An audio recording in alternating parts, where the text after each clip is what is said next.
Hello student, welcome back to the NLCC classes Aligarh. स्वागत है आपका एनएलसीसी क्लासेस अलीगढ़ में।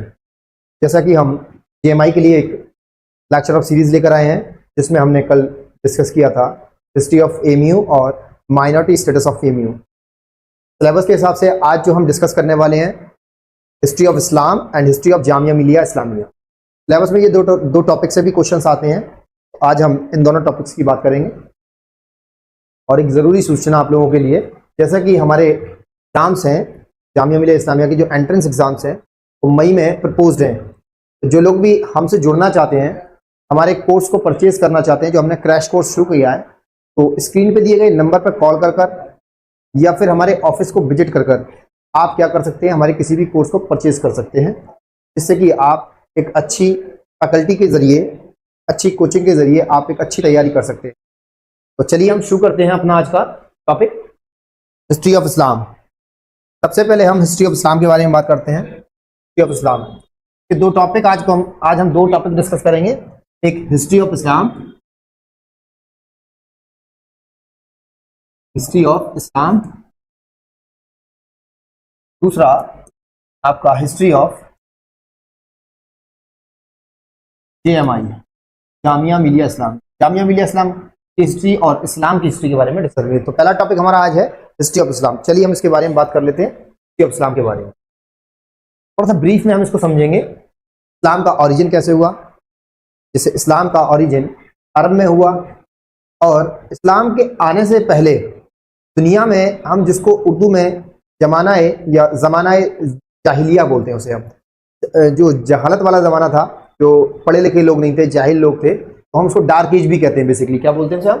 डार्क एज भी बोलते हैं, डार्क एज, अंधकार युग इसे हम बोलते हैं। तो बड़ी एट्रोसिटीज थी, लोगों को गुलाम बनाकर रखा जाता था, औरतों को पूरा सम्मान नहीं दिया जाता था, बच्चियों को जिंदा दफन कर दिया जाता था पैदा होते ही। तो इस्लाम एक रोशनी बनकर दुनिया में आया, और इसे अरब की सरजमीन पर अल्लाह ने अवतरित किया इस इस्लाम को, और इस्लाम को अपने प्रॉफिट मोहम्मद सल्लल्लाहु अलैहि वसल्लम के जरिए दुनिया को दिया।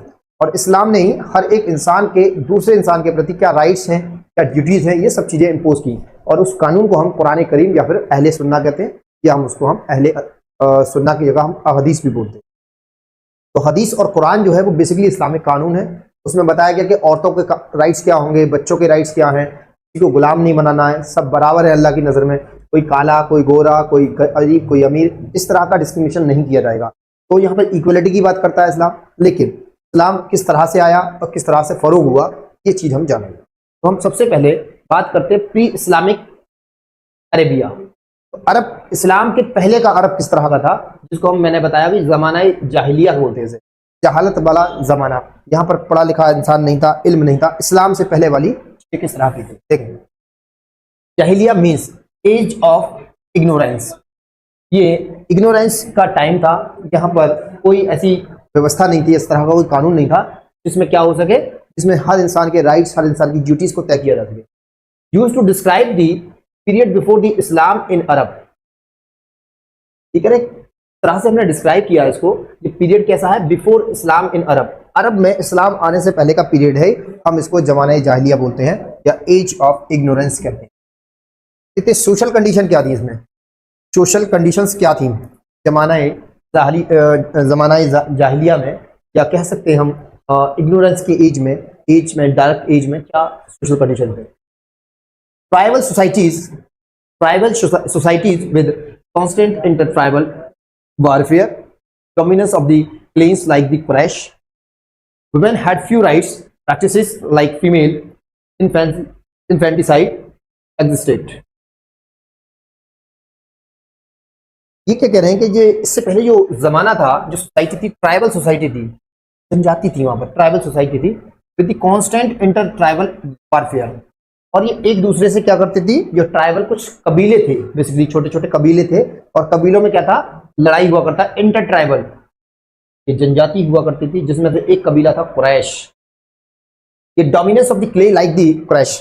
तो ये डोमिनेंस की लड़ाई थी कि कौन कितना डोमिनेंस है, कौन कितना पावरफुल है, एक दूसरे से इस बात के लिए लड़ा करते। इस तरह से कि कुरैश की जिक्र हुआ है, और इसी आपके क्लेन से, इसी वंश से कौन है, आपके प्रॉफिट मोहम्मद सल्लल्लाहु अलैहि वसल्लम। प्रॉफिट मोहम्मद सल्लल्लाहु अलैहि वसल्लम। इसी क्लेन से, यानी क्लेन कहते हैं वंश, ठीक है। विमेन हैड फ्यू राइट्स, औरतों को कुछ अधिकार थे। Practices like the female infanticide existed, इनको प्रैक्टिस में देखा जाए तो किस तरह से इनको प्रैक्टिस किया जाता था, सिर्फ और भोग वस्तु समझा जाता था औरतों को, और कुछ नहीं, कि सिर्फ उनके साथ में एक यूज एंड थ्रो वाला मामला था। बहुत ज्यादा इनको राइट्स नहीं थे, बहुत लिमिटेड राइट्स हुआ करते थे। आगे देखते हैं। सोशल कंडीशन तो ये थी, और रिलीजियस प्रैक्टिस क्या थी, तो सोशल कंडीशन बहुत अच्छी नहीं थी। सोशल कंडीशन में क्या आता था, यहाँ पर एक कबीला दूसरे कबीले से लड़ रहा है, और यहाँ पर क्या था, अपने अपने वंश की, अपने अपने क्या बोलते हैं उसे, अपने अपने क्लेम की लड़ाई थी। जिस तरह से कि कुरैश अपने डोमिनेंस की लड़ाई थी, कि डोमिनेंस कौन किसको करता है, इस तरह की लड़ाई थी। Social condition not very good, और महिलाओं के तो बहुत कम राइट्स थे, बहुत गिने चुने राइट्स थे, बल्कि उनको एक तरीके से क्या करते थे, यूज एंड थ्रो का काम करते थे, उनको यूज किया जाता था बस औरतों को, और उनको बहुत ज्यादा राइट्स नहीं। बात करते हैं हम रिलीजियस कंडीशन की या रिलीजियस प्रैक्टिसेस की। रिलीजियस प्रैक्टिसेस किस तरह की थी बिफोर इस्लाम इन अरब। अरबों में इस्लाम के आने से पहले, अरबों में इस्लाम के आने से पहले रिलीजियस प्रैक्टिसेस किस तरह की थी, धार्मिक प्रैक्टिसेस किस तरह की थी, ठीक है। Polytheism was widespread, Kaaba in Mecca house idols. ये क्या करते थे, पॉलीथिज्म वाइड स्प्रेड, इन्होंने some monotheism, Hanifs, Jews and Christians also lived in the Arabia, ठीक है ना। कुछ मोनोथिज्म वाले लोग भी यहाँ पर रहा करते थे, जैसे कि ज्यूज भी रहते थे, क्रिश्चियन भी रहा करते थे, और ये सब अरब में रहा करते थे। लेकिन पॉलीथिज्म की बात करें, यहाँ पर इन्होंने क्या करा, एक से ज्यादा लोगों को, एक से ज्यादा भगवानों को पूजा जाता था। जैसे कि हमने अमूमन करके कुरान में जिक्र है या हदीस पढ़ते हैं तो जिक्र मिलता है लातो मनात। ये क्या थे उनके, लातो मनात उनके खुदा थे उस वक्त के, झूठे खुदा। और उस वक्त जो आपका मक्का था वो हाउस था किस बात का, आइडल्स का। यहाँ पे बहुत सारी क्या रखी थी, मूर्तियां रखी थी, लगभग 360 मूर्ति, 360 आइडल्स रखी हुई थी इस काबे के। जो काबा अल्लाह का घर है, जिसको बनाया इब्राहिम अलैहिस्सलाम ने बनाया, अल्लाह के नबी हैं, आपने बनाया, और उसको खुदा का घर कहा गया। और इस्लाम के आने से पहले उस काबे के अंदर बुत परस्ती हुआ करती थी, और वो पॉलीथिज्म का एक बेस्ट एग्जाम्पल है कि बहुत सारे इसमें बुत रखे हुए थे, और जब इस्लाम आया तो फिर इन बुतों को वहां से हटा दिया गया। बात करता हूं मैं लाइफ ऑफ प्रॉफिट मोहम्मद सल्लल्लाहु अलैहि वसल्लम। मोहम्मद सल्लल्लाहु अलैहि वसल्लम की, प्रॉफिट मोहम्मद सल्लल्लाहु अलैहि वसल्लम की लाइफ किस तरह, देखिए ये बात आपको समझ में आई। अगर मैं बात करता हूं बिफोर इस्लाम की बात करूं, तो social condition is not very good, बहुत अच्छी सोशल कंडीशन नहीं थी। आपस में लड़ते थे, एक कबीला दूसरे कबीले के सिर्फ डोमिनेंस के लिए, ठीक है। इन कबीलों में सबसे ज्यादा चर्चित जो कबीला था वो था कुरैश कबीला। और यहाँ पे महिलाओं की बहुत अच्छी कंडीशन नहीं थी, महिलाओं की यहाँ पर बहुत अच्छी कंडीशन और सिचुएशन नहीं थी ना, उनको बहुत ज्यादा राइट्स दिए गए थे और कम राइट्स थे। अगर बात करूं मैं रिलीजियस प्रैक्टिसेस की, तो वहां पर और भी धर्म रहते थे, ज्यूज रहते थे, क्रिश्चियन रहते थे, और भी लोग रहते थे। लेकिन अगर वाइड स्प्रेड की बात करूं, बड़े तकबा जो था, बड़ा तबका जो था, वो सबसे ज्यादा किसको, मक्का में जो काबा शरीफ है, काबे में क्या रखा हुआ था, बहुत सारी मूर्तियां रखी हुई थी, लगभग 360 मूर्तियां, तो वो वाइड स्प्रेड करते थे, उनको पूजा करते थे।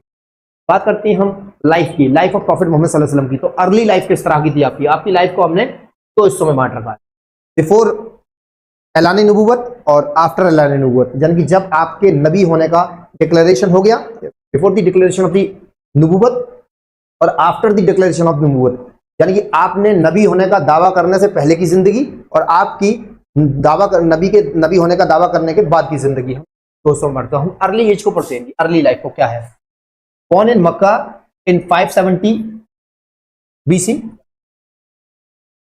to the Hashim's clan of the Quraysh tribes। ये हाशमी कबीले से है और ये कुरैश ट्राइब से हैं।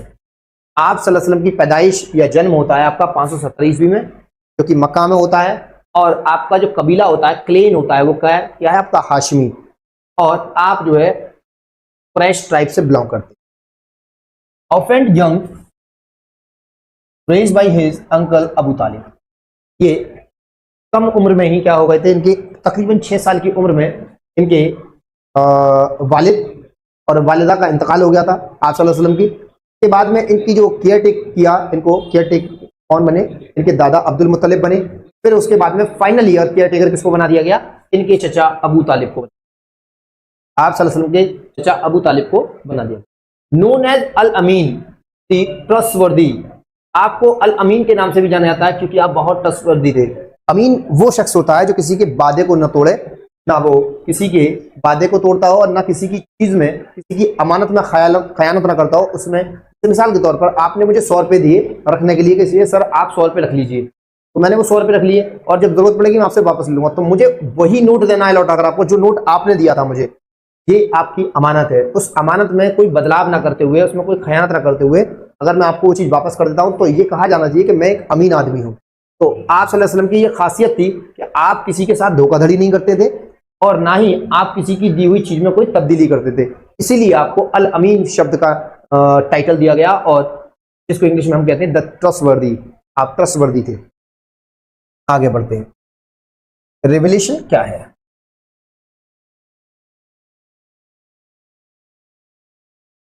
रेवलेशन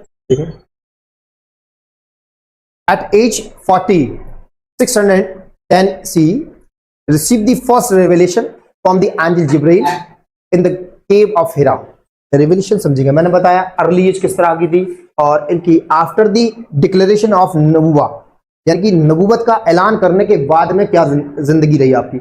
यहां पर देखिए, आपको नबूवत के लिए पहली वही, जब आपने नबूवत का ऐलान किया तो आपकी एज थी 40 इयर्स और 40 इयर्स में पहली रेवलेशन, रेवलेशन मतलब वही, खुदा का पैगाम, पहली बार आपके ऊपर खुदा का पैगाम, जिसको हम कुरान करीम कह रहे हैं। कुरान करीम पहली बार आप पर कब नाजिल हुआ?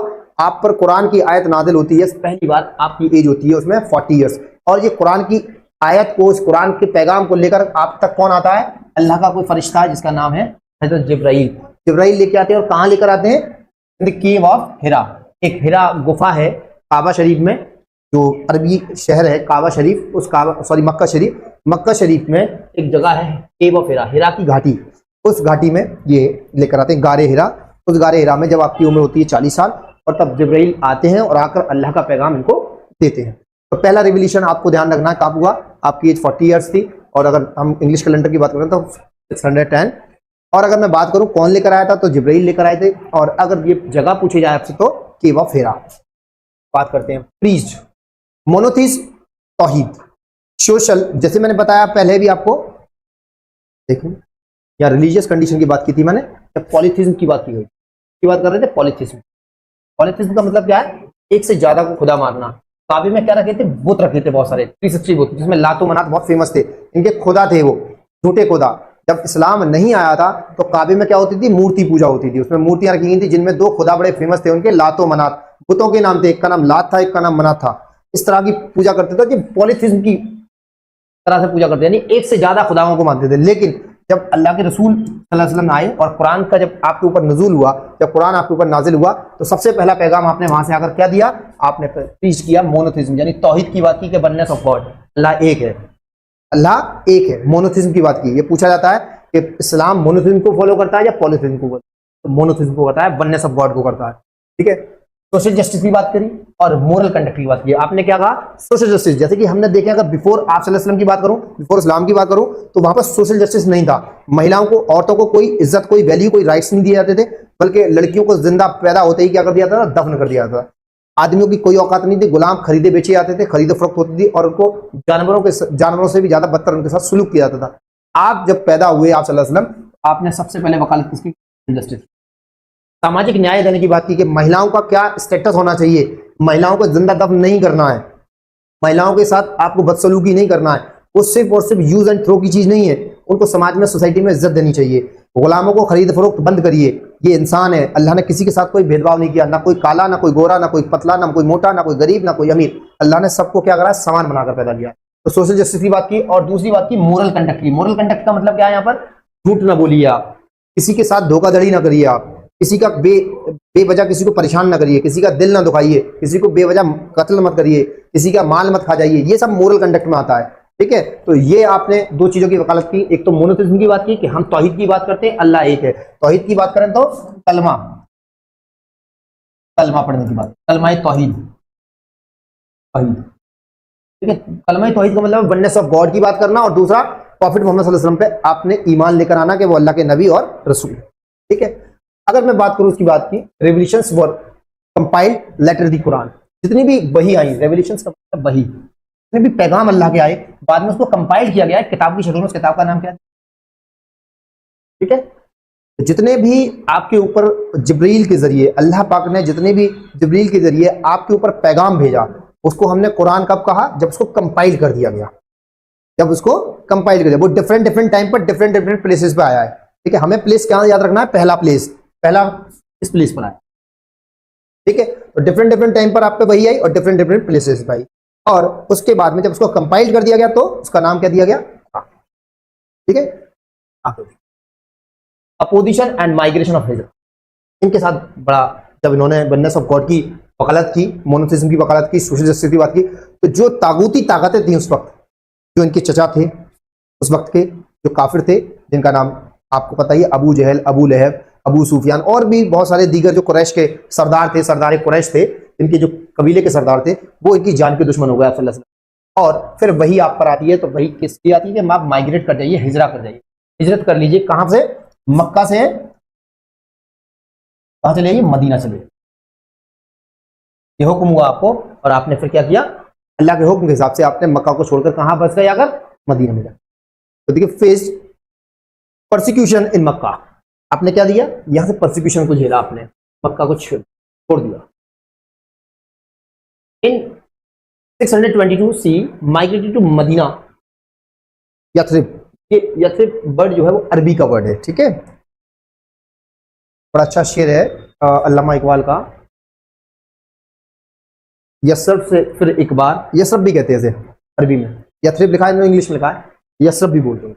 यसरब से फिर एक बार फिलिस्तीन में आओ, रास्ता तकती है आज भी मस्जिद अक्सा तेरा, तो ये उससे लिया गया है। तो माइग्रेट किया इन्होंने मदीना से, मदीना के लिए, Hijra which mark the beginning of the Islamic calendar. ये इंपॉर्टेंट इसलिए है,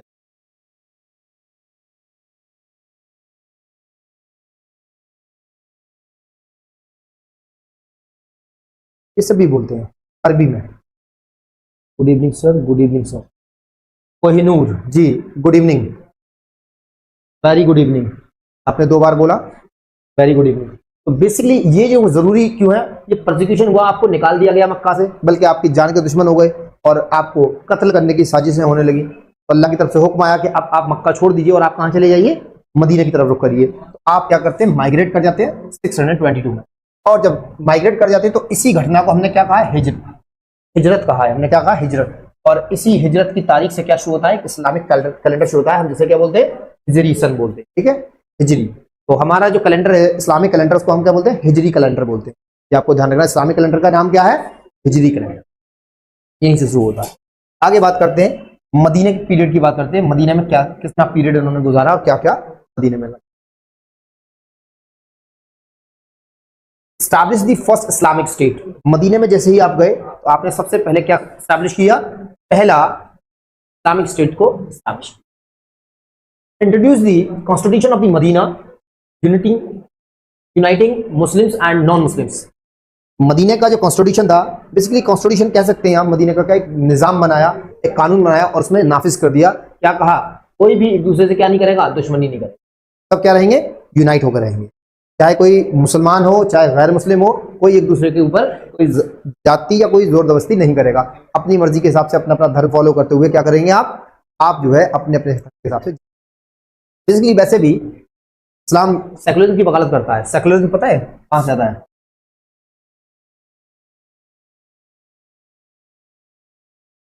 बताइए। इस्लाम सेकुलर है, ये इस बात की दलील कुरान देता है। एक मर्तबा कुछ काफिर इकट्ठे होकर आते हैं आपके सामने और कहते हैं, ठीक है मोहम्मद, अगर आप कहते हो अल्लाह के नबी हम मान लेना है, लेकिन 6 महीने आप हमारे खुदाओं को पूजो, हम 6 महीने आपके खुदाओं को पूजेंगे। आपके अल्लाह को हम पूजेंगे, आप हमारे बुतों को पूजो 6 महीने। वही नाजिल होती है, अल्लाह पाक वही फरमाता है। और अल्लाह पाक वहां फरमाता है, कह दो ए महबूब, कह दो तुम्हें तुम्हारा रब मुबारक, हमें हमारा मुबारक। कुल या अय्युहल काफिरूना अला आबुदूना मा ताबुदूना, तुम्हें तुम्हारा रब मुबारक, हमें हमारा रब मुबारक। हम ना आपके रब से कोई अदावत रखते हैं, ना आप हमारे रब से अदावत रखो। तुम अपनी जिंदगी में खुश रहो, हम अपनी जिंदगी। That is the secularism. हमें आपका मजहब से कोई दिक्कत नहीं है, हमें कोई परेशानी नहीं है, आप अपने मजहब पे रहिए, हमें हमारे। तो इन्होंने कॉन्स्टिट्यूशन को लॉन्च किया, यही कॉन्स्टिट्यूशन था कि किसी गैर मुस्लिम को आपको परेशान नहीं करना, ना कोई गैर मुस्लिम आपको परेशान करेगा, और आप दोनों लोग क्या करेंगे? मिलकर रहेंगे। ये कॉन्स्टिट्यूशन ऑफ मदीना था। बैटल्स बद्र, पहली लड़ाई है बैटल ऑफ बद्र। 624, यानी कि आपके हिजरत करने के मात्र 2 साल के बाद में क्या होता है, बैटल ऑफ बद्र होता है, बद्र की लड़ाई होती है। फिर उसके बाद में 625 में अवध होता है, फिर उसके बाद खंदक होती है, फिर होता है आपकी ट्रीटी ऑफ सुलह हुदैबिया, जिसको हम सुलह हुदैबिया कहते हैं, ट्रीटी, सुलह को हम इंग्लिश में ट्रीटी कहते हैं, ट्रीटी ऑफ हुदैबिया होती है 628 में विद कुरैश। ये सुलह हुदैबिया बड़ी खतरनाक चीज थी। अब थोड़ा थोड़ा मैं इसके बारे में बताता हूँ कि बैटल ऑफ बद्र जो था ये करते क्या थे। जितने भी मुल्क शाम, तो सबसे बड़ी जो तिजारत का अड्डा था मुल्क शाम, मिस्र वगैरह, मुल्क शाम आज का सीरिया, दमिश्क, तो डेमेस्कस बोलते हैं इंग्लिश में, दमिश्क, ये मेन मतलब जगहें थी। तो जितने इस्लामी काफिले थे मक्का से कहाँ जाते, वहीं जाते थे, ऊंटों पे अपना माल लाद के ले जाते थे और उधर से बेच के, पहले कैश नहीं चलता था, क्या होता था वहां पर एक्सचेंज होता था, जैसे मैंने आपको गेहूं दिया तो आप मुझे तेल देंगे, ठीक है, या सोना देंगे, इस तरह की चीजों से होता था, कैश नहीं होता था, लिक्विड मनी नहीं होती थी, क्या होता था हार्ड मनी, आपको मैंने गेहूं दिया आप मुझे तेल दीजिए, मैंने आपको मोबाइल, एग्जैक्टली एक्सचेंज होता था वहां पर, ठीक है। तो वहां पर क्या होता था, जब ये काफिले जाते थे और काफिले लौट के आते थे, क्योंकि मक्के वालों ने बहुत जुल्म किए थे आप सल्लल्लाहु अलैहि वसल्लम पर और आपके मानने वालों पर, कि मक्का का जो रास्ता था वो मदीने से होकर जाया करते थे सारे काफिले। तो एक बार अबू सुफियान का काफिला लौट कर आ रहा था, कहां पर, मक्का। अब ये मक्का शहर है, यहां पर मदीना शहर है, और ये क्या है, मुल्क शाम, मुल्क शाम, आज का सीरिया, सीरिया, ठीक, मिस्र, इजिप्ट है। तो ये यहां पर बात करते हैं हम, तो ये यहां से जो काफिले आया करते थे, आज भी हम इसको सिल्क रूट बोलते हैं, इसी रूट के लिए लड़ाई है सारी बेसिकली। तो इजराइल जो लड़ रहा है इसी रूट के लिए तो लड़ रहा है, और क्यों लड़ रहा है, क्यों मार रहा है, सबसे ज्यादा रिच यही रूट है। जब ये यहां से लौट के आते थे तो ये मदीना को बीच में क्रॉस करते थे, तो मुसलमानों ने खबर मिली, मुसलमानों को इधर से कौन आ रहा है, अबू सुफियान, अभी सुफियान लौट कर आ रहे हैं और बहुत माल दौलत लेकर आ रहे हैं, तिजारती काफिला था, माल अपना बेच कर आ रहा है, बहुत सारे सोना चांदी और अशरफियां ये लाद कर लेके आ रहे हैं। तो ये किसको खबर मिली, यहां बैठे हुए, ये काफिला जो मुल्क शाम से चलकर आ रहा था, जिसका रूट था मदीने से होकर निकलता मक्का के लिए, लेकिन ये मदीने से ना आकर इन्होंने अपना रूट बदल दिया, और रूट बदल कर कहाँ ले गए, रेड सी के किनारे किनारे ले गए, और एक अपना कासिद भेज दिया मक्का में, और मक्का से ये 1000 की फौज किसके हिफाजत के लिए भेज देते, कुरैश कुफारे मक्का थे इस काफिले के लिए, क्योंकि इनका सबका माल था, बड़े बड़े सरदार थे, अबू जहल, अबू लहब, इस तरह के जो बड़े बड़े सरदार थे, उन सरदारों का माल लेकर कौन आ रहा था, अबू सुफियान लेकर आ रहे हैं। अबू सुफियान जब यहाँ लेकर आए, इन्होंने 1000 का घुड़सवार भेज दिए, लेकिन जैसे ही ये अटैक करते मुसलमान, जैसे ही अटैक करते ये मुसलमान, वैसे ही अल्लाह ने अपने नबी को हुक्म दिया कि दो ऑप्शन दिए। दो ऑप्शन क्या दिए कि 1000 की जो फौज आ रही है, ये या तो इससे लड़ो आप, पता तुम्हें देंगे हम, अल्लाह ने फरमा दिया अपने नबी से कि जीत तुम्हारी होगी, चूज तुम्हें करना है, या तो इनसे लड़ो और तौहीद का परचम बुलंद कर दो, इस्लाम का परचम बुलंद कर दो, इस्लाम का झंडा उठा दो, या फिर अगर तुम चाहते हो इससे नहीं लड़ना चाहते, इसको मत लड़ो, इन्हें लूट लो और लूट कर माल दौलत कमा लो। ये दो ऑप्शन अल्लाह पाक ने किसको दिए, अपने नबी को दिए। लेकिन अल्लाह के रसूल ने किससे फरमाया, अपने जो सहाबा थे, सहाबा से इस चीज का जिक्र किया, सहाबा ने किया या रसूल अल्लाह जो आप बेहतर समझते हैं वो फैसला लिए। अल्लाह के रसूल ने इसको लूटना कैंसिल करके इनसे लड़ना, आगे हम इनसे लड़ेंगे, और लड़ने के लिए हम क्या करेंगे, हम इस्लाम का परचम बुलंद करेंगे। लिहाजा बद्र की लड़ाई होती है, पता ही है आपको बद्र में क्या होता है, यहाँ 313 होते हैं, और ये बैटल होता है, और ये इस्लाम की पहली लड़ाई होती है जिसमें मुसलमानों को क्या मिलती है, फतह मिलती है, मुसलमान जीत, और इस तरह से इस्लाम का बोल बाला हो जाता है। फिर ये थोड़ा डरते हैं, फिर जंग ओहद होती है, जिस जंग में, जंग ओहद में आपके चचा हज़रत अमीर हमजा को क्या शहीद कर दिया जाता है, और शहीद ही नहीं किया जाता है, एक अबू सुफियान की बीवी हिंदा नाम था, उस औरत ने एक हबशी गुलाम से आपको भाला मरवाया और आपके सीने को चाक करके आपके कलेजे को चबाया, और उसके बाद फिर जंग में आपके चचा शहीद हुए, बड़ा नुकसान हुआ इसमें। फिर फाइनली खंदक की लड़ाई होती है, खंदक की लड़ाई होने के बाद ये लड़ाइयाँ होती हैं तो ये कुफारे मक्का जो होते हैं ये ट्रीटी करते हैं, ट्रीटी ऑफ हुदैबिया, सुलह हुदैबिया। ये बड़ी उल्टी सीधी शर्तें रखते हैं और वो सारी की सारी शर्तें कौन मान लेते हैं? आप सल्लल्लाहु अलैहि वसल्लम मान लेते हैं। इससे इसमें जो आपके सहाबी थे कहते या रसूलल्लाह ये शर्तें तो बड़ी मुश्किल हैं, कैसे मानेंगे? तो लेकिन फिर भी वो शर्तें मान ली जाती, फिर अल्लाह का करना ऐसा होता, उन शर्तों में ही क्या होते हैं, मक्का वाले फंस जाते और फिर ये ट्रीटी को खुद तोड़ते हैं। वो ट्रीटी को तोड़ने के बाद में क्या होता है, फाइनली इस्लाम राइज हो जाता है और इसके बाद में क्या होता है, मक्का को क्या कर दिया, टेक ओवर किया जाता है, कंक्वेस्ट ऑफ। इसके बाद में क्या करते हैं, मक्का को टेक ओवर किया जाता है। तो peaceful takeover of Mecca, idol remove from the Kaaba. कितने आइडल थे उसमें काबा में? 360 पीसफुली। लेकिन क्या करते हैं यहाँ पर, जब काबे को जब फतेह किया गया, जब मक्का शरीफ में मदीने से मुसलमान एंटर कर रहे थे, वो सहाबी रसूल, वो जो अल्लाह के रसूल पर ईमान लाए थे मुसलमान, वो कहते थे आज तो बदले का दिन है। जितने जुल्म तुमने किए ना हमारे ऊपर, जब हम काबा में मक्का में रहा करते थे, उन एक एक जुल्म का आपसे बदला लिया जाएगा। लेकिन अल्लाह के रसूल ने क्या कहा, नहीं, जो इंसान आपके सामने हथियार डाल दे उससे लड़ाई नहीं लड़नी है। कोई औरत को नहीं मारना है, कोई बच्चे को नहीं मारना है, इवन जानवर को नहीं मारना है, इवन हरे पेड़ पौधे को नहीं काटना है। सिर्फ हमारी लड़ाई उससे होगी जो हमारे सामने तलवार लेकर खड़ा हो। जो मस्जिद में चला जाए उसको नहीं मारना। और ऐसा ही होता है कि पीसफुल टेक ओवर कर लिया था, कोई भी खून खराबा नहीं होता।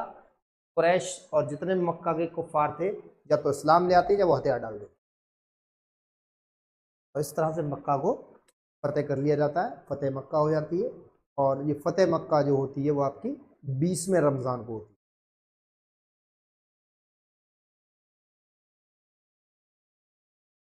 20वें रोजे को।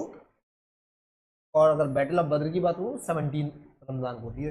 बैटल ऑफ बद्र कब होती है? रमज़ान। कभी कहीं पूछ जाओ, 20 रमज़ान फतह काबा मक्का, ये बैटल ऑफ बद्र, ठीक है। ध्यान में रखना। तो ये, लेकिन अगर हम इंग्लिश की बात करें तो 7 में। इसके बाद हम देखते हैं आप सल्लल्लाहु अलैहि वसल्लम का किस तरह से इस दुनिया से आपका एक रुखसत होती है, आप चले जाते हैं इस दुनिया को छोड़कर, आपकी डेथ हो जाती है, ठीक है।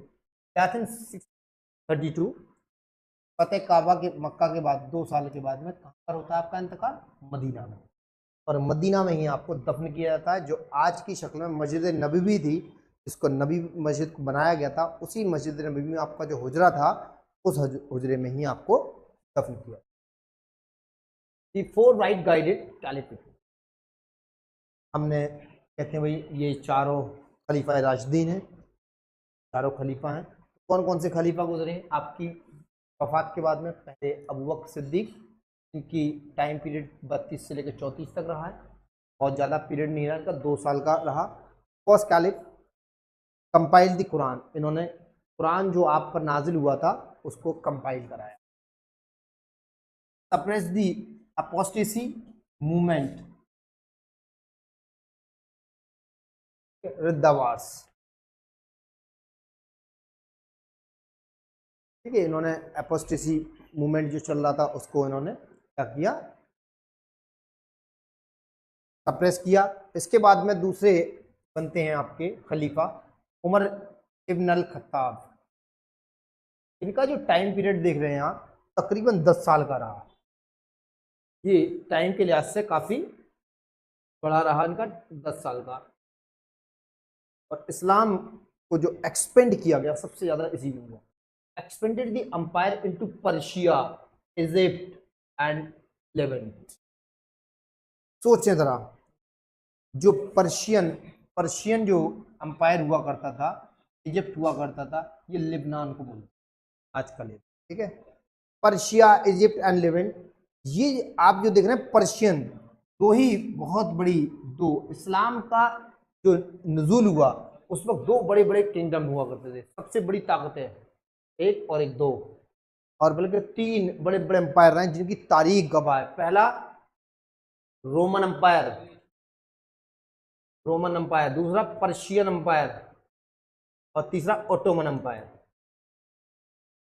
ये 3 बहुत अजीम सल्तनत गुजरी हैं भारत दुनिया के अंदर, ये तीनों। तो इस वक्त जब इस्लाम आया, ये तो इस्लामिक हुकूमत थी, ये तो बाद में इस्लाम के आने के बाद में आया। जब इस्लाम आया दुनिया में फल फूल रहा था, वो ये दोनों ही। आप सल्लल्लाहु अलैहि वसल्लम की हदीस थी कि मैंने देखा है रोम और पर्शिया के खजाने मेरे कदमों में पड़े हुए हैं। तो लोग मजाक बनाते थे आपका सल्लल्लाहु अलैहि वसल्लम, माज़अल्लाह क्या कहते थे बताइए। ये 4 आदमियों को लेके ये आदमी घूमता रहता है माज़अल्लाह, और ये कहता है कि दुनिया की इतनी बड़ी अजीम ताकतें रोमन और पर्शियन, उनके खजाने उनके ताज इनके कदमों में पड़े होंगे। अनकरीब ऐसा ही हुआ, और उमर बिन खत्ताब के टाइम में पर्शिया और रोमन को क्या हुआ, क्रश कर दिया। और क्रश करने के बाद वहां पर भी इस्लामी झंडा करा दिया गया। पूरा रोमन एम्पायर के बाद में अगर बात करूं मैं, इंट्रोड्यूस्ड कराया एडमिनिस्ट्रेटिव रिफॉर्म्स को कराया आपने। आपकी मार्केट पॉलिसी, आपकी जो रिफॉर्म्स थे दुनिया से हुए नहीं है कि आपने क्या क्या किया लोगों को। और मार्केट पॉलिसी अगर इस्लाम में मैं बात करूं, हिंदुस्तान की सरजमी पे बात करूं, तो हिंदुस्तान की सरजमी पे मार्केट पॉलिसी की बात करूं मैं, तो अलाउद्दीन खिलजी का नाम मिलता है। अलाउद्दीन खिलजी, अलाउद्दीन खिलजी वो बादशाह गुजरा है, ऐसा लगता है कि कुछ कुछ आप उमर फारूक रज़ी अल्लाह तआला से इंस्पायर था ये आदमी। इस आदमी का ये मानना था कि कोई शख्स अगर कम तौलता है मार्केट में, घट तौली करता है, तो होता है उसको ऐसी सजा मिलनी चाहिए कि और लोग तौलने से पहले 10 बार सोचें। मैंने पूछा कौन सी सजा होनी चाहिए, मतलब कुछ नहीं, जितना कम तोलो उतनी गोश्त की बोटी काट के बराबर कर दो उसकी। जैसे मान ली मैं दुकानदार हूँ, मैंने 100 ग्राम कम तौल के दे दिया किसी को, और उसकी चोरी पकड़ी जाती है, तो मेरे जिस्म के किसी भी हिस्से से वो 100 ग्राम गोश्त काट के उसको पूरा किया जाएगा। तलवार लेके घूमता था वो आदमी, कोई कम नहीं तोल सकता। तो ये मार्केट पॉलिसी अगर हम देखें इस्लाम के टाइम में, तो इनके बहुत सारे रिफॉर्म्स हुए, ठीक है। और तीसरे जो उस्मान या उस्मान इब्न अफ़्फ़ान, उस्मान इब्न अफ़्फ़ान ये तीसरे खलीफा हैं, और स्टैंडर्डाइज्ड दी कुरान। इन्होंने क्या किया कुरान को, इन्होंने पारों की जो तरतीब देख रहे हैं ना, पहला पारा, दूसरा पारा, तीसरा पारा, इन्हीं के टाइम हुआ, स्टैंडर्डाइज्ड किया गया उसे, ठीक है। जैसे हमने हमें कैसे पता, वो पारों में तो उतरा नहीं है कुरान अल्लाह के रसूल पे, वो तो सबसे पहले तो सूरत ही कौन सी है, इकरा बिस्मि रब्बिकल्लज़ी। सोचिए हमने पारों की तरतीब, ये पहला पारा दूसरा पारा ये किसने बनाया, इन्हीं के टाइम में। ऐसा नहीं था पहले, ऐसे नहीं उतरा है, जैसी जरूरत रही है, जैसी जरूरत, जैसे सबसे पहले इल्म की जरूरत रही है। किसी को अल्लामा इकबाल ने बड़ा अच्छा शेर लिखा है, अल्लामा इकबाल कहते हैं पिघलना इल्म की खातिर मिसाले सब में ज़ेबा है, बगैर इसके इंसान समझ नहीं सकता कि खुदा क्या है। तो यानी कि अल्लाह को जानना है तो सबसे पहले आदमी के पास इल्म होना चाहिए। इसीलिए कुरान की शुरुआत ही अल्लाह पाक ने कहा इकरा बिस्मिकल्ला रब्बिकल्लज़ी, पढ़ो अपने रब के नाम से। इल्म का इंपॉर्टेंस ये है, और कबीरदास ने भी यही बात कही है। कबीरदास कहते हैं गुरु गोविंद दोहु गाड़े पाके लागो पाऊं, बलिहारी गुरु आपने गोविंद दियो बताए।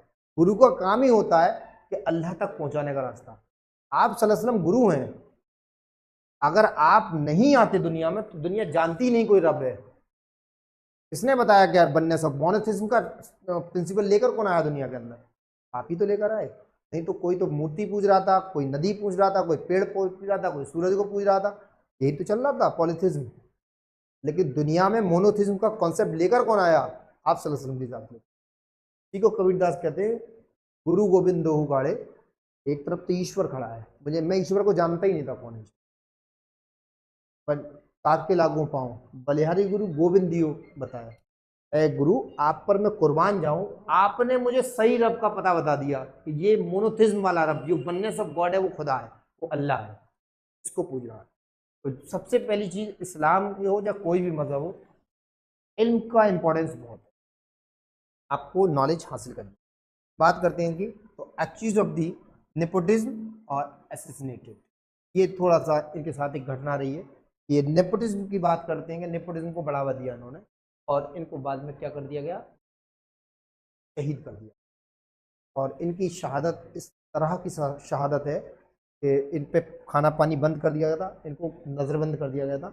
जब इनको शहीद किया गया तो इनके गले पर तलवार मारी गई, तो इस तरह से मारी गई थी, जो कुरान पढ़ रहे थे कुरान के बरकों पर खून के छींटे हैं, और आज भी वो कुरान उसी फिर चौथे खलीफा बनते हैं आपके हज़रत अली इब्ने अबी तालिब, जो दामाद रसूल भी हैं। तो इनका फेस सिविल वॉर्स, आपके टाइम में बहुत सारी लड़ाइयाँ हुई, battle of the camel, battle of the Siffin और असैसिनेटेड बाय द खारजियत। इनका भी कत्ल किया गया था, यानी आपको भी शहीद किया गया था कूफा की जामे मस्जिद में। और ये रमज़ान था 19वें रमज़ान को एक इब्ने मुल्जिम नाम के आदमी ने क्या किया था, इन पर धोखे से सजदे में सर में जहर बुझी हुई तलवार, जहर पे आलू तलवार आपके सर पर मार दी थी, जिसकी अलालत, जिसकी तकलीफ़ की वजह से आपको 2 दिन मुसलसल तकलीफ रही और आप 21वें रमज़ान को इस फ़ानी दुनिया को छोड़कर शहीद हो जाते। इनके टाइम बहुत सारे सिविल वॉर्स देखे हैं। सिविल वार उस वक्त भी ऐसी लड़ाइयाँ हो करती हैं। उस वक्त जो बेसिकली लड़ाई थी इनसे, वो लड़ाई थी जो इनसे लड़ाई थी, क्या नाम था उनका, हज़रत मुआविया बिन अबू सुफियान, उनसे लड़ाई थी हज़रत मुआविया बिन अबू सुफियान से। उस सिविल वार, वो बार बार जैसे जंग सिफ़ीन की बात करूँ, जंग जमल की बात करूँ, ठीक है, तो ये सब लड़ाइयाँ थी। जंग सिफ़ीन में तो हज़रत आयशा सिद्दीक़ा रज़ियल्लाहु ताला अन्हा आपसे लड़ी हैं। ये इस तरह की लड़ाइयाँ थी, ये पॉलिटिकल लड़ाइयाँ थी बेसिकली। और फिर बाद में इनको असैसिनेटेड किया गया खारजियत के द्वारा। तो खारजी होते हैं ना, राफजी, खारजी, खारजियत के द्वारा। एक इब्ने मुल्जिम नाम का शख्स था जो आपका इंतज़ार करता। आप कूफा की जामा मस्जिद में जा रहे थे, उस वक्त दारुल हुकूमत यानी कैपिटल था कूफा। क्या था उस वक्त? कैपिटल कूफा। कूफा कहाँ पर है? बगदाद नहीं, सऊदी अरब तो था ही नहीं कभी। सऊद, आले सऊद हैं, सऊद इसके बाप का नाम था, आले सऊद बिन सलमान। अभी नाम रखा है सऊदी अरब, इसके दादा के नाम पर रखा गया है नाम चेंज। ये सऊदी का नेशनल डे नहीं सुना है? पहले नाम जो था, जो पुराना नाम है इसका, मुल्क हिजाज नाम। हाँ, मुल्क हिजाज। ये तो अरब, पूरे पूरे खित्ते को अरब कहा गया है। सऊदी अरब सिर्फ इसको अरब नहीं कहा गया, पूरे, अब पढ़ा ही रहा हूँ सर, पूरे खित्ते को अरब कहा गया है। जितनी भी अरबियन कंट्री हैं, जितनी, चाहे उसमें अफ्रीकी ममालिक भी आते हैं बहुत सारे, ठीक है, चाहे उसमें जैसे आपकी इजिप्ट हुआ, आपका ये इधर ये लीबिया हुआ, सीरिया हुआ, आप इधर ये लिबनान हुआ, जॉर्डन हुआ, ये सब अरबियन कंट्री हैं भाई। तो इनको पूरे इलाके को मुल्क हिजाज कहा जाता था, ठीक है, मुल्क हिजाज। जैसे ही गद्दी पर कौन बैठता है? इनके बेटे बैठते हैं, इमाम अली के बेटे इमाम हसन। इमाम हसन जब गद्दी पर बैठते हैं तो फिर से ये बगावतें होती हैं, और बगावतें किससे होती हैं? सिविल वॉर शुरू हो जाते हैं। ये मुआविया बिन अबू सुफियान, दोनों तरफ से मुसलमान शहीद होना शुरू हो जाते हैं। तो इससे देखते हुए कि मुसलमानों का एक भारी नुकसान हो रहा है, आप क्या करते हैं? सरेंडर कर देते हैं, कहते हैं नहीं, मुझे इस तरह की गद्दी पर नहीं बैठना है जो मुसलमानों में और मुसलमानों की लड़ाई कराई जाए, इसलिए गद्दी को छोड़ देते हैं। और फिर गद्दी किसके फेवर में पहुंच जाती है? Umayyad caliphate. और इस गद्दी पर कौन बैठता है? इस गद्दी पर मुआविया बिन अबू सुफियान बैठते हैं। और मुआविया बिन अबू सुफियान के बाद में ये अपने बेटे को बैठा के जाते हैं, जिसका नाम है यजीद। इसने क्या किया? लानती ने, इस लानती ने ही पूरी इस्लाम को यहीं से इसने प्राप्त किया, क्योंकि करबला इसी के टाइम में हुआ, करबला में शहीद किया गया। जैसे जैसे चीजें हुई आपको पता। तो जहां पर सबसे पहला काम इन्होंने क्या किया? गद्दी बैठते हुए दमिश्क को इन्होंने अपनी राजधानी में, ठीक है, राजधानी कहाँ हुआ करता? कूफा में होती थी, बगदाद इराक में कूफा राजधानी होती। इन्होंने जैसी गद्दी पे ये लोग बैठे, इन्होंने राजधानी को वहां ट्रांसफर करके ले गए दमिश्क। आज भी दमिश्क में वो महल मौजूद है जिस महल में ये मरदूद यजीद बैठता था, और ये दारुल हुकूमत बनाया गया। और यहाँ पर जब काफिला जब पहुंचा था करबला से लौटकर, सारी चीजें भी आज भी मॉन्यूमेंट के तौर पर है। बात करते हैं हम फाउंडर की। फाउंडर कौन था इसके? मुआविया, मुआविया बिन अबू सुफियान, या मुआविया फर्स्ट की बात कर रहे हैं। Established the hereditary monarchy. देखो, जबकि इस्लाम हेरिडिटरी के बारे में नहीं कहता है, ये नहीं कहता कि बेटे का बेटा बनेगा। यहाँ पर कैसे बनाए थे खलीफा? तो लाइक यहाँ पर इन्होंने क्या कर दिया? मोनार्क को एस्टैब्लिश कर दिया कि बेटे का बेटा इस तरह। तो इन्होंने अपने बेटे को बिठा दिया।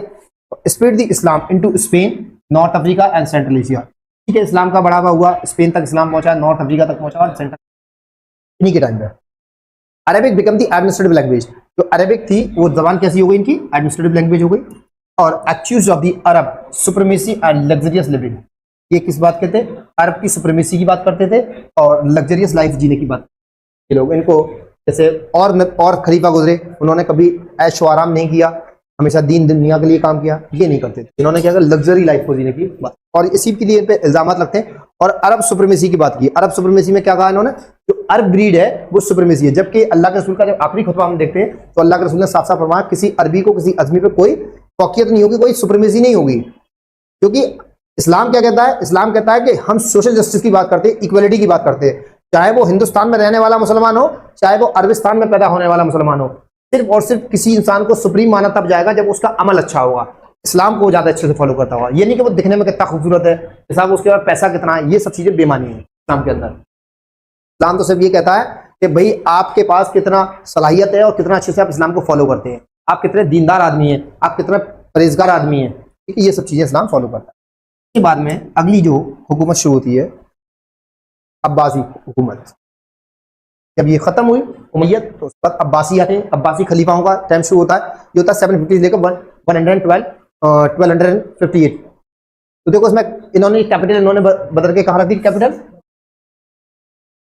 ये सब सारी जितनी कैलिफेट्स जितनी भी हुई हैं, जितनी खिलाफतें अब तक दुनिया हुई हैं, इनकी राजधानी जरूर ध्यान रखना।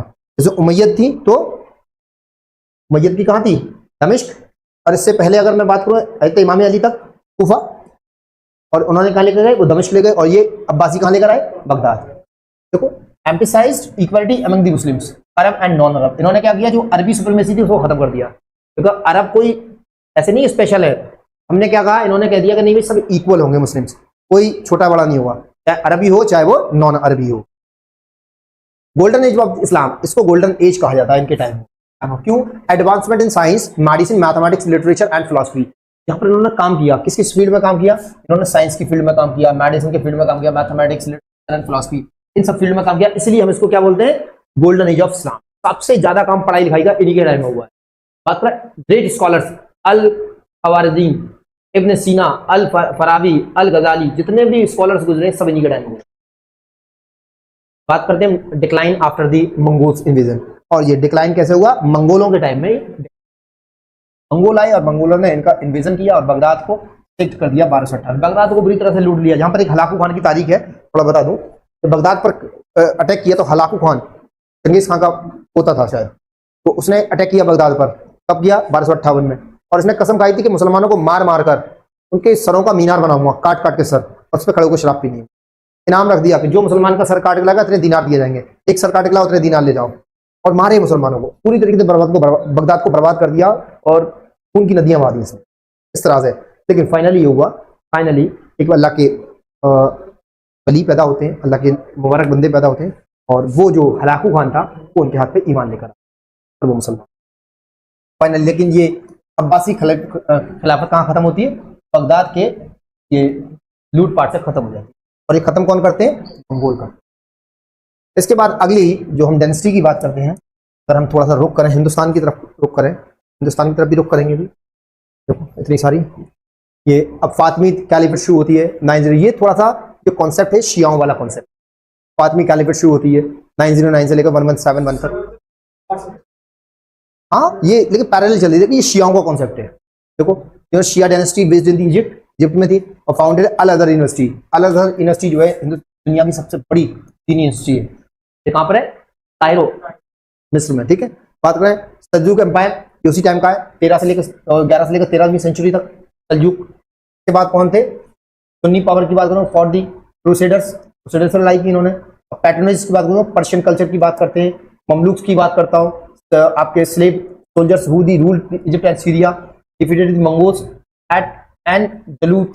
और ओटोमन एम्पायर, तो ग्रेट ओटोमन एम्पायर का तो कहना ही क्या है, 700-800 साल की हुकूमत रही है ग्रेट ओटोमन एम्पायर की। और बात करूँ मैं कैप्चर्ड दी कॉन्स्टेंटिनोपल इन दी महमद। और ये थोड़ा सा समझने वाली बात है। कुस्तुनतुनिया जिसको हम बोलते हैं, कुस्तुनतुनिया कहाँ पे था? ये कॉन्स्टेंटिनोपल में नहीं था, ये तुर्की में था। इस्तांबुल, आज का जो इस्तांबुल है, कुस्तुनतुनिया बोलते थे उसे पहले। और इसको किसने जीता था? The great Ottoman Empire, Al Mehmed second, the great warrior of the Islam. इन्होंने क्या किया था? इस पर इन्वेड किया था और इन्वेड करके कैप्चर किया था इसको, और कैलिफेट दी क्लेम इन 1507। बात देखते हैं major power in Europe, major powers in Europe, Asia and Africa, abolished in the 1924 by the Mustafa Kemal Pasha. ये तो आपने पढ़ा ही होगा। खिलाफत कब खत्म हुई वो बात कर रहे हैं। तो major power in Europe, Asia and Africa, तीनों ममालिक में। यूरोप में भी सबसे बड़ी पावर कौन थी? खिलाफत। एशिया में भी और अफ्रीका में कौन थे? ये तुर्क थे, तुर्कों की पावर थी। और ये खत्म कब हुई? 1924 में खत्म कर दी। किसने? मुस्तफा कमाल पाशा ने उस दिन भी बताया था खिलाफत को खत्म कर दिया गया था। और इसी के बरअक्स हिंदुस्तान में क्या चलाया गया था? खिलाफत मूवमेंट चलाया गया था। मैंने उस दिन भी बताया था खिलाफत आंदोलन, जिसको गांधी ने चलाया था, गांधी जी ने चलाया। उसके बाद सफाविद एम्पायर आया, शिया डायनेस्टी इन पर्शियन जो मॉडर्न ईरान है, यहाँ स्टैब्लिश हो गई। उसके बाद में made Twelver Shiism the state religions. और अगर मुगल एम्पायर की बात करें तो हिंदुस्तान में देखने को मिलता है founder the Babur in India, prominent ruler Akbar, Jahangir, Shahjahan, Aurangzeb, और decline due to the internal strife and the British colonies. खत्म हो गई चीजें। अब स्पीड ऑफ इस्लाम की बात करूं तो स्पीड ऑफ इस्लाम देखते हैं, स्पीड ऑफ इस्लाम किस तरह से हुआ।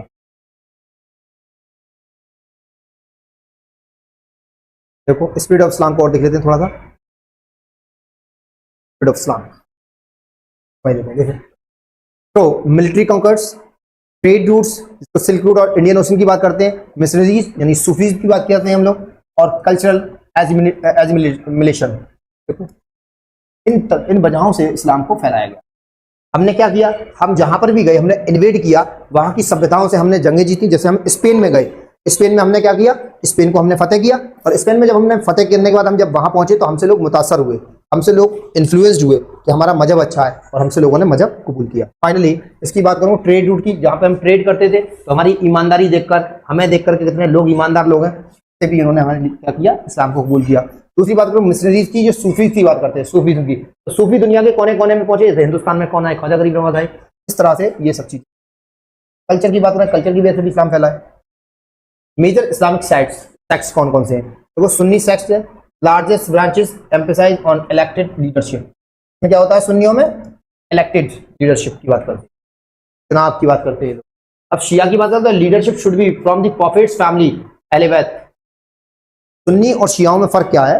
सुन्नी जो है वो इलेक्शन के फेवर में रहते हैं, ऐसे नहीं कि बेटे का बेटा, ऐसा नहीं है ना, इलेक्शन होता है। और शियाओं का मानना यह है कि जो भी गद्दी पर बैठेगा, जो लीडर होगा हमारा, वो कौन होगा? वो प्रॉफिट सल्लल्लाहु अलैहि वसल्लम की फैमिली से होगा एलिवेथ। और खवारीज की बात करें तो अर्ली रेडिकल ग्रुप था ये खवारीज, जिन को इस्लाम से कोई मतलब नहीं। बात करते हैं contribution of Islam in civilisation. Science optics Ibn al Haytham, algebra Al Khwarizmi, medicine की बात करूं canon of the medicine Ibn Sina, philosophy की बात करें influence by Aristotle and the Greek text. अगर आर्किटेक्चर की बात करें मॉस्क, डॉम्स एंड कैलीग्राफी की बात करती है। एजुकेशन की बात करें तो मदरसा, लाइब्रेरीज, यूनिवर्सिटी, तरह की चीजें। देखो जैसे कहाँ का मनी, कोर्डोबा, बगदाद, ये दोनों ऐसे शहर थे जो इल्म के शहर थे। इंडस्ट्रीज की बात है।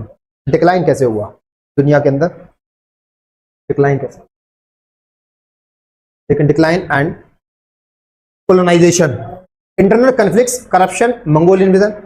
इनका जो डिक्लाइन हुआ वो क्या था? इंटरनल कन्फ्लिक्ट्स की वजह से हुआ, करप्शन की वजह से, मंगोल इन्वेजन, मंगोलों ने अटैक किए। जैसे कि मैंने अभी आपको बताया, अभी आपको मैंने पहले ही बताया था, मंगोलों ने क्या खत्म किया था? बगदाद। अब्बासी खिलाफत को किसने खत्म किया था? मंगोलों ने।